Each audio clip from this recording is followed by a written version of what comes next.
अवस्था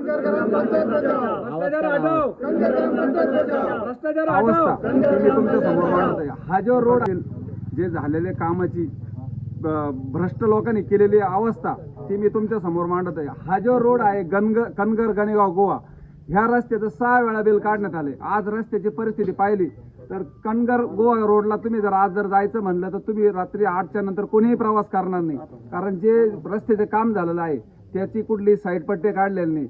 ज्या कॉन्ट्रॅक्टरने काम घेतलं त्याच्याकडे आपण तक्रार करण्यात आली, त्यांना कुठलंही आम्हाला त्याला व्हॅल्यू दिलं नाही।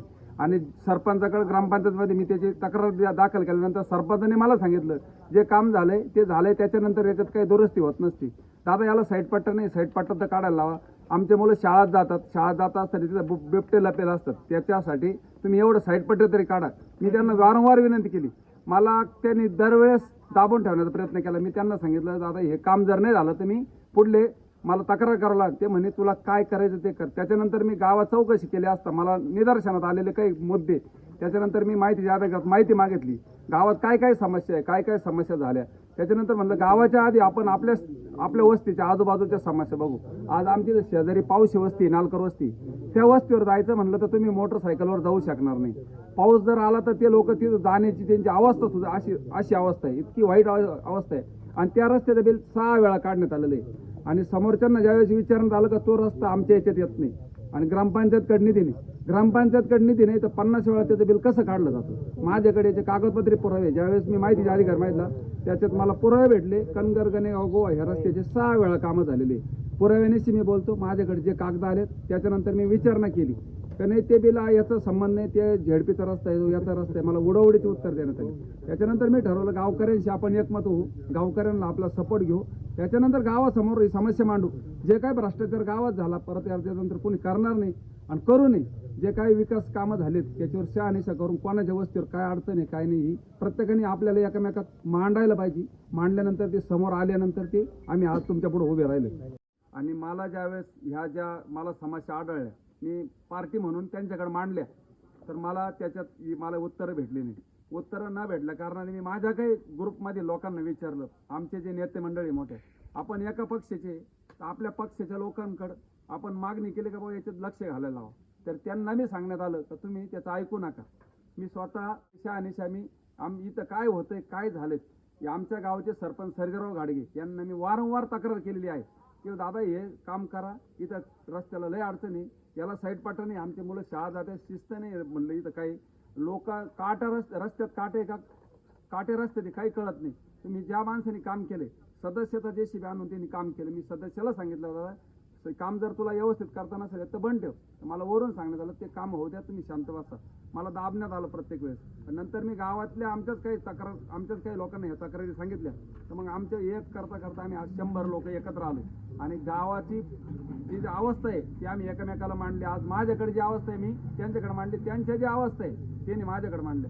आज आम्ही एकत्र यायचं कारण हेच का जो झालेला भ्रष्टाचार आहे जो मी काढलाय याला पुढे गती मिळावा, याच्यानंतर कनगरमध्ये कोणी भ्रष्टाचार करू नये आणि कुठल्याही माणसाने परत विचार पण करू नये की हे कृत्य केले परत आपल्याकडून कोण होणार नाही। झालेली ज्या चुका आहे मी त्यांना सुधारायला चान्स दिला होता, पण त्यांनी मला दादागिरीची भाषा वापरली, तुला काय करायचं कर। म्हणजे कुठलंही मला असं त्यांनी आश्वासन दिलं नाही, उलट प्रेशरमध्ये मला दाबण्यात आलं प्रत्येक वेळेस। पण ह्यावेळेस मी ठरवलं आता कुठं दाबायचं नाही, थांबायचं नाही। मी जेवढे लोक माझ्या बरोबर येतील त्यांना मी हे विषय मांडला आणि लोकांसमोर आणला। याच्यात मला पुढे जी गावाची साथ भेटेल, याच्यात जे काय आता 10 लोक आहे 10च्या ठिकाणी आम्ही 1000 लोक जमा करू याच्यात पुढं। आमच्या गावात जे कॉन्ट्रॅक्टर आहे ग्रामपंचायतने नेमलेला एकच कॉन्ट्रॅक्टर आहे, त्याची ग्रामसेवक त्याची काही दखल घेत नाही। ग्रामसेवकनं त्याला टेंडर पद्धतीनं डायरेक्ट उक्त दिलेलं आहे। कुठलंही काम करायचं असलं ममता मजूर संस्था तिच्या नावे बिलं काढली जातात, तिचं कुठं मजूर नाही, मजुराची कुठली डिटेल नाही, डीबीटी प्रमाणे त्याने कुठं पेमेंट कोणाला केलेलं नाही। तिसरी गोष्ट निलेश बाबूराव निमसे हा इंजिनियर म्हणून दाखवण्यात आलेला आहे। माझ्या शेजारी नालकर वस्ती तिथं टाकी बांधण्यात आलेली आहे। शेटे वस्ती, नालकर वस्ती, घाडगे वस्ती, जाधव वस्ती यांच्याकरता ही पाण्याची टाकी बांधण्यात आली। आज त्या पाण्याच्या टाकीची अवस्था अशी आहे त्या टाकीचं पाणी ह्या 2 वस्त्या सोडल्या तर 3ऱ्या वस्तीपर्यंत पाणी जात नाही, तिचं बिल काढण्यात आलेलं आहे। आणि गावात 5 वर्षापासून एकच कॉन्ट्रॅक्टर गाव खातोय, सरपंच आणि ग्रामसेवक आणि हा कॉन्ट्रॅक्टर तिघे एकाच गाडीमध्ये फिरतात आणि यांची भ्रष्टाचाराची चौकशी लोकांसमोर व्हावी, ही जनतेसमोर यावी म्हणून मी माहिती अधिकारात कायद्याचे कागद मागितले. त्याच्यात मला माहिती मिळाली का जे काय आजपर्यंत कामं झाले फक्त ममता मजूर संस्था आणि बाबूराव निमशे, निलेश बाबूराव निमशे ह्याच नावाने झाली. आणि हा तोतया इंजिनियर आहे, याच्याकडे कुठल्याही प्रकारची अशी म्हणजे स्वतः शिक्षण घेऊन घेतलेली डिग्री नाही. जरी त्यानं आता ते कागदपत्र जेव्हा त्याने ते लायसन काढून त्याने जे कामं केलेत त्या कामाला कुठेही सत्यता नाही आहे. कुठेही तुम्ही त्याची पडताळणी करा, त्या कामाची क्वालिटी नाही, दर्जा नाही. त्या कामाची दर्जाची चौकशी व्हावी. आणि हे केलेले घोटाळे हे आज मी तुमच्या समोर मांडले. सगळे गाव आज एकत्र केले. गावाने याची शहानिशा करण्याकरता याची पिटिशन हायकोर्टात दाखल करावं. आणि काय असेल सगळ्या मिळून त्याचं काय जे कायदेशीर खर्च असेल सगळ्या मिळून एकत्र येऊन करावा. याच्यासाठी मी आज ही मीटिंग लावली होती आणि ही बातमी तुमच्यापर्यंत देतोय. कारण गावात परत भविष्यात असे कोणी कॉन्ट्रॅक्टर येऊ नये का त्यानं गावात स्वतः येऊन त्या गावातल्या अधिकाऱ्यांना बाजूला करून त्यांनी ते रेकॉर्ड तयार करायचं, बिलं तयार करायची आणि रेकॉर्डली बिलं दुसऱ्याच्या नावे काढायची. आणि आजपर्यंत जेवढे पैसे घेतले त्या माणसाने त्याच्या नावे त्याच्या खात्यावरून कुठल्या जे सदस्य आहे, सरपंच आहे त्यांच्या खात्याची चौकशी व्हावी. आणि हे गावाला समोर कळावा, दूध का दूध पाणी का पाणी. आणि हा जो झालेला भ्रष्टाचार आहे याच्यानंतर भविष्यात कोणी भूतोना वाहतूक करू नये म्हणून ही आज मी चौकशी लावली. याच्या पुढे येणाऱ्या अडचणीला भरपूर अडचणी येणारे, सामने होणारे, पण याच्यात आपल्याला टिकून राहण्यासाठी गावाने एकत्र येणं गरजेचं आहे. याच्यात हायकोर्टमध्ये ज्यावेळेस दाखल होईल त्याच्यानंतर आपल्याला भरपूर लोकांवर प्रेशर येणार आहे. याच्यात कोणी माघार घेऊ नये. हे जे आज आपण केलं उद्या आपल्या पोरांचं भविष्य आहे. याच्यात जर आपण मागं राहिलो याच्यात आपलं भविष्य नाही. याच्यात सगळ्यांना एकच विनंती करतो, मी जे कागद काढलेत ती माझ्या स्वतःच्या पदर आणि माझ्या डेअरिंगवर मी काम केले. मला तुमची सगळ्यांची ताकद भेटली तर आपण पुढल्या टोकापर्यंत जाऊ. आणि जेवढा काळा बाजार केलाय सरपंच, ग्रामसेवक आणि कॉन्ट्रॅक्टर हा गावापुढं मांडू. यांना आयुष्यात परत कोणी म्हणलं नाही पाहिजे की ह्या माणसाला उभं करा किंवा ह्या कॉन्ट्रॅक्टरला काम द्या. यांनी जे केलेला भ्रष्टाचार हे सगळ्या लोकांसमोर मी मांडलाय. रेकॉर्डला आपल्याला तो कोर्टात मांडायचा आहे आणि तो प्रूफ करून द्यायचा आहे. त्याच्यासाठी मी कागदपत्र दाखल करणार आहे, पिटिशन दाखल करणार आहे. त्याच्यासाठी आज मी सगळ्यांना विनंती केली का बाबा तुम्ही सगळे सह्या द्या, सगळ्यांनी मला मदत करा. मी याच्यात पुढाकार घेतो. फक्त मला तुमच्या गावकीची साथ जर भेटली तर मी चांगल्या प्रकारे याच्यात पुढं हे प्रकरण उघडकीस आणीन. याच्यात मला गावाने साथ दिली, गावकरी आले, गावकऱ्यांनी मदत केली. मी काल आमदार साहेबांना जाऊन भेटलो, त्यांच्या कानावर घातले, पुरावे पण त्यांना मी दाखल केले. अक्षय दादा करडे त्यांचं अभिनंदन केलं आमदार झाल्यामुळं. ते आमच्याच पार्टीचे आम्ही त्यांना सांगितलं आम्ही सगळे पक्ष एकत्र असताना आम्ही सगळे मतभेद सगळे विसरून आम्ही गावाकरता एकत्र आलोय. गावासाठी ग्रामपंचायत वाचवाय करता आज ही जी मीटिंग लावली, हे जे काय आज आम्ही उभं केले फक्त कणगर ग्रामपंचायत मधला भ्रष्टाचार ओपन करून पुढे जे झालेले घोटाळे ते सगळे उघड करून यांच्याकडून सगळी वसुली करावी. यांनी जे घेतलेल्या प्रॉपर्टी आहे याच्या विकून या गावातले गोरगरिबाचे राहिलेले कामं पुरे करावे आणि कायदेशीर मार्गाने यांच्यावर शिक्षा ही व्हावी. याच्यासाठी मी यांना निवेदन करतो. ह्या गावकऱ्यांनी मला आज मी सगळ्यांना विनंती केली, सगळ्यांनी मला विनंतीचा मान ठेवला. याच्यानंतरही मला पुढे गरज पडणार यांनी आज 100च्या यांनी आलेले पुढे 1000च्या यांनी यावं, जमावून यावं एवढीच माझी विनंती आहे. त्याच्यानंतर जय महाराष्ट्र. कणगर गावातील वाडाचिलवण या वस्तीवर रहिवासी.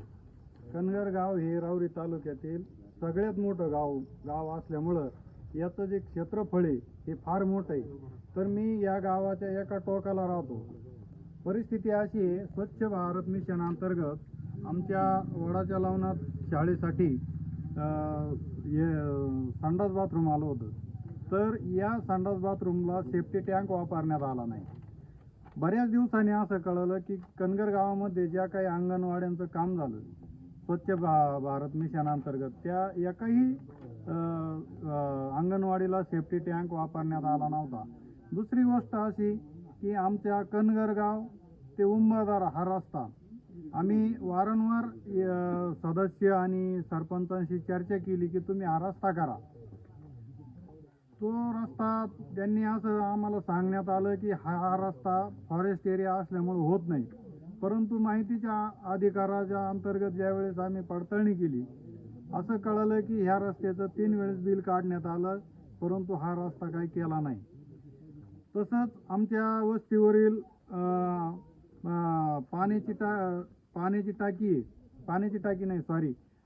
वस्तीवरील पिण्याच्या पाण्याचा प्रश्न आहे.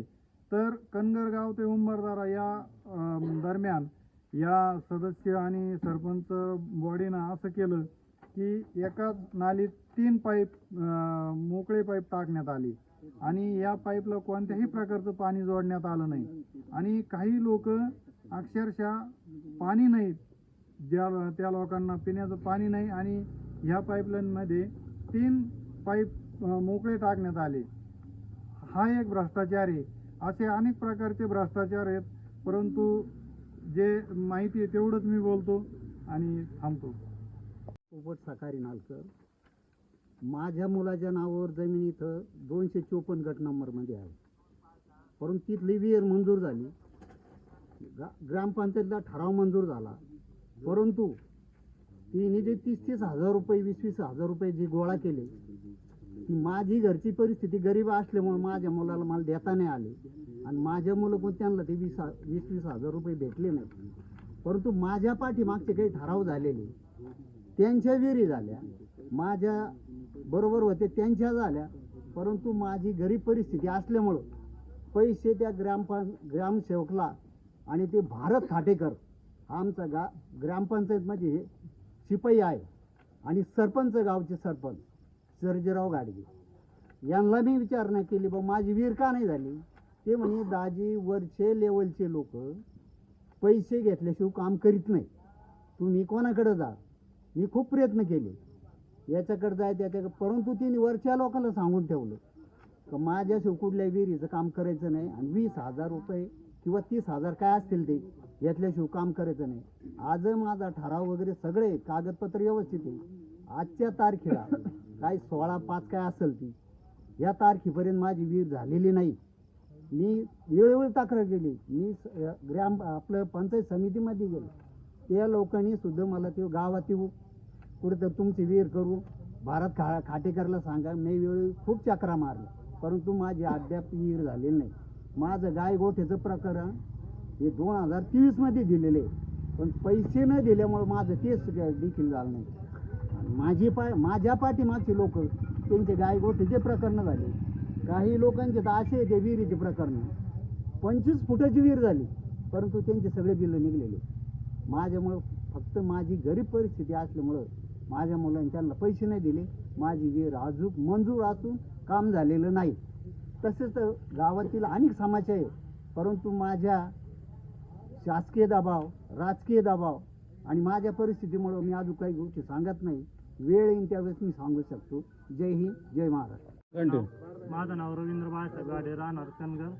मी या गावचा रहिवासी असून या गावामध्ये आम्ही असंच माहिती घेतली तर काही कामं असे झालेले आहे का जे लिगली कागदपत्रे झाले, पण प्रत्यक्षात पाहणी करता काही झालेलं नाही. आता ही आमची दिवे वस्ती स्मशानभूमी म्हणून निधी झालेला आहे खर्च 1,64,000, पण प्रत्यक्ष पीएम ब्लॉकसाठी खर्च दाखवलेला आहे, पण प्रत्यक्षात काय तिथं पीएम ब्लॉक वगैरे काही झालेलं नाही. तसंच दुसरा एक गुबळेश्वर रस्ता म्हणून कॉन्क्रिटीकरण रस्ता दाखवण्यात आलेला आहे, तो पण प्रत्यक्षात काही झालेला नाही. अशा प्रकारे बरेचसे अशी कामं आहे का आणि प्रत्यक्ष बरेचसे कामं झालेले नाही. आणि अजून एक तर काही परस्पर खर्च दाखवण्यात आलेला आहे त्यांचा. आणि पांडुमाळी हा या नावाने सुद्धा 50,000 रुपयाचं बिल काढलं, पण तो काय त्याचा काही ग्रामपंचायतीशी संपर्क नसला तरी पण त्याच्या नावावरून पेमेंट काढण्यात आलेलं आहे. कर्मचाऱ्याच्या भावाच्या अकाउंटला पण पैसे. भ्रष्टाचार हटाव, भ्रष्टाचार हटाव.